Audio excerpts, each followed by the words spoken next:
Hello everybody, welcome to Gregsbeerreviews today. Let's take a walk and go see what's in the fridge today.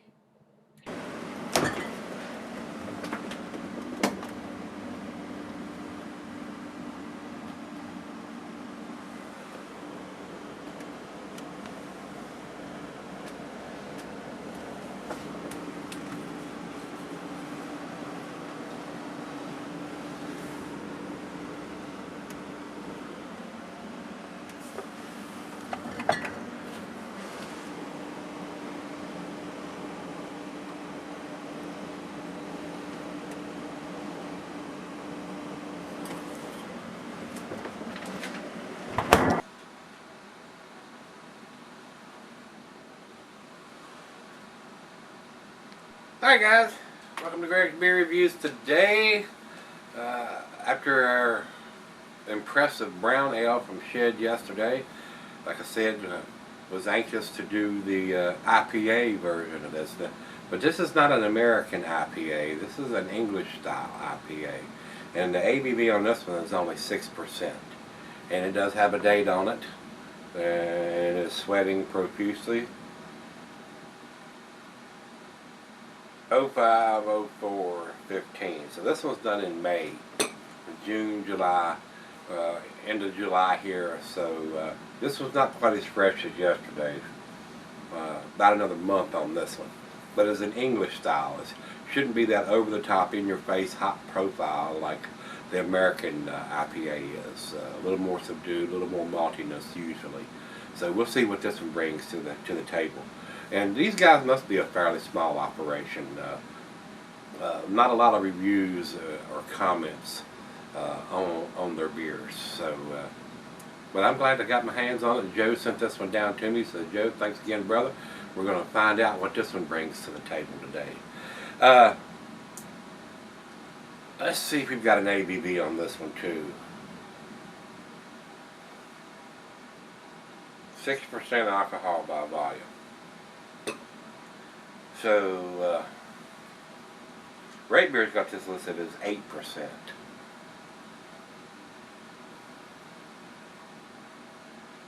And I don't see any other IPA listed here under Shed's site. So that is wrong. And they're calling it the International IPA. This is their Imperial IPA, so that is not correct. They've got a Juggernaut listed here, but this one does not have Juggernaut listed out, I don't think.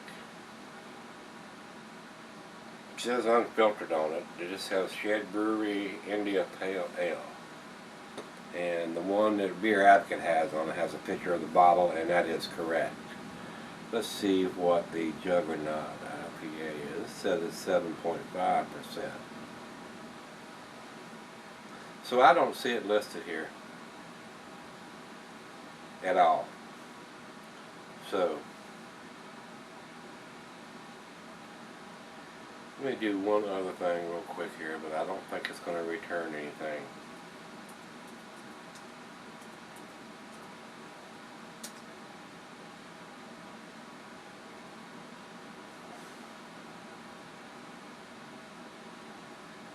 Nope, it does not.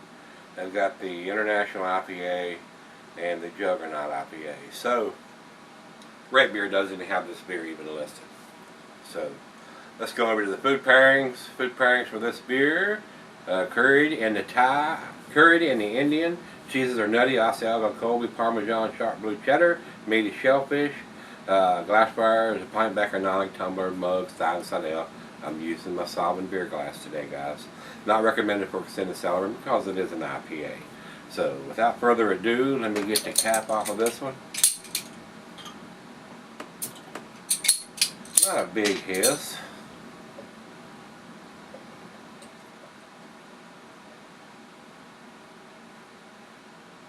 Unfiltered, so probably got to have a little bit of sediment or a little particulates in it.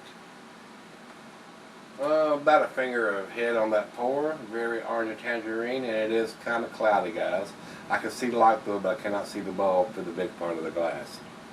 Nice orange tangerine color. It's a little more yellower in the thin part of the glass here, but it doesn't seem to have a lot of particulates floating around in it, and didn't have a big coating in the bottom of the bottle. So hopefully it's still pretty good. Let's get a nose on it. Alright, now this one is definitely more in the English style, like it says. The brown ale was hoppier smelling than this. The hops in this are more herbal, floral than that in-your-face pine, grapefruit, pineapple. And if I was to guess, I'd probably use a European hop, probably Kent Goldings or Tetanang or some kind of European style hop. And they're a little more subdued. I am getting a nice maltiness to it.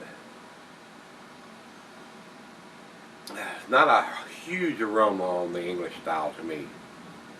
Not after the American styles, which is just over the top with hops and more hops and more hops. But it is got a stronger maltiness to it, and plus it's a month older too, so that's going to tend to lend to be a little more malty. The older the IPA is, the more malty it's going to get. Still smells rather pleasant. You just got to realize the European hops are a little more subdued than the American style, and they probably use less of it too.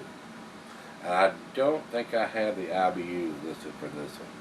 Commercial description over here on this one says, named after the famous front forward trails on Mount Mansfield, this IPA is brewed in the English tradition of pale ale shipped from Britain around Africa to India.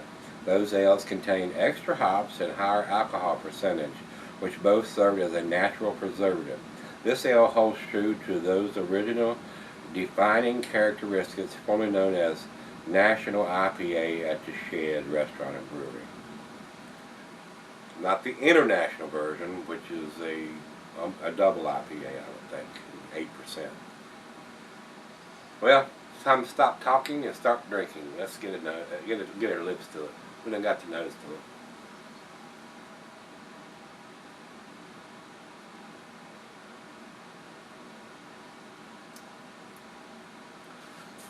Definitely more subdued, more conservative on the hops with that style of hops being used.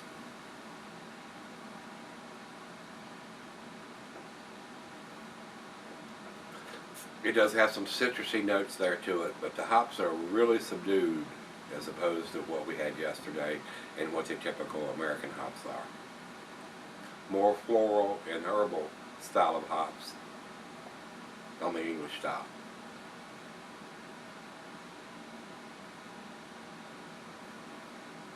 Not getting any alcohol, very easy drinking, very sessionable, if you will. Very smooth. I would think the IBUs on this one is probably down in the 50s. 50s or 60s. I don't even know if we can get to the 60s, since yesterday it was 68 and it had a very strong hop bitterness to it. This is nowhere near that. So I would think it's probably in the 40s or the 50s.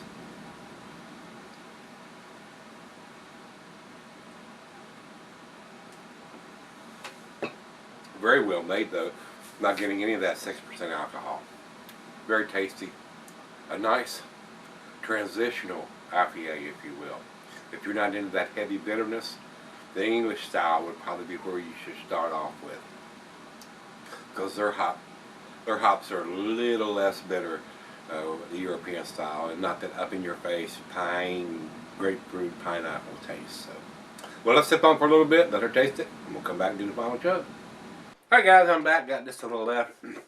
Just like yesterday's beer, this one is leaving an awesome lacing on the glass, as you can see. Now that it's warmed up a little bit, it's a little bit more bitter than it was cold out of the fridge.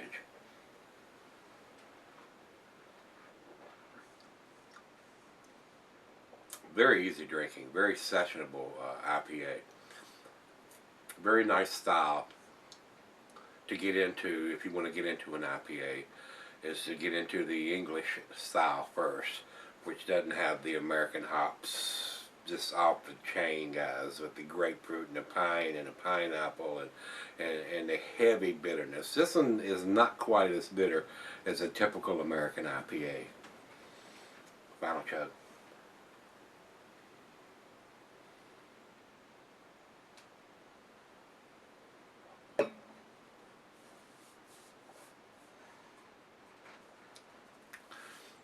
To me, this one is not quite as impressive as yesterday's beer, but I'm grading it for the English style.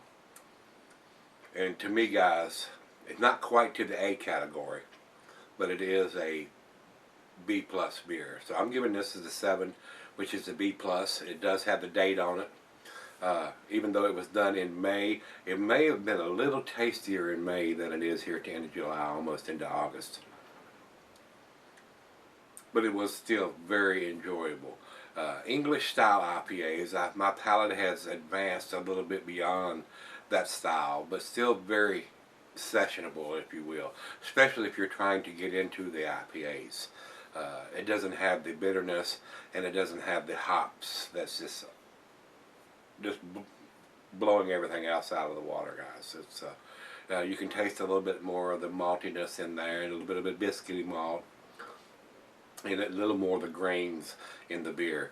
The American style, I mean, all you're tasting is hops, hops, hops, and you feel like the time you're halfway through it or at the end of the beer, you're chewing on a hop cone. But the English style is a little less. How should I say? A little less assertive as far as the massive hop profile that the American brewers do. But I still like that taste. I am a hophead, guys. I will admit that I am a hophead. I love hoppy beers, no matter whether it's an IPA or a pale ale. Like I said, I like hoppy lagers, hoppy brown ales. I like that hoppiness.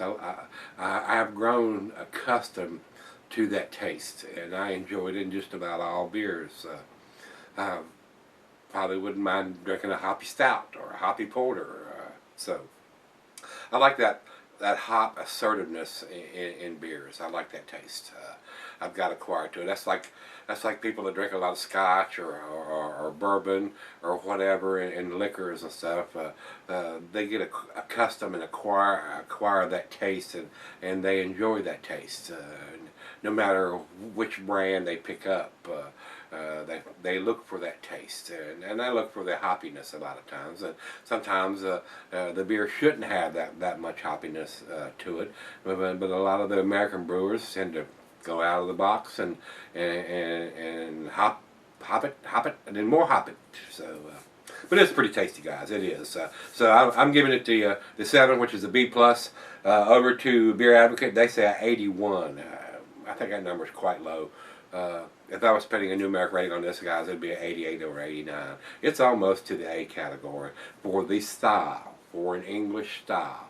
Now, if you're expecting an American style on this, you're going to be a little disappointed. The hop presence is not there as far as the bitterness and as far as the pineapple, grapefruit, pine taste.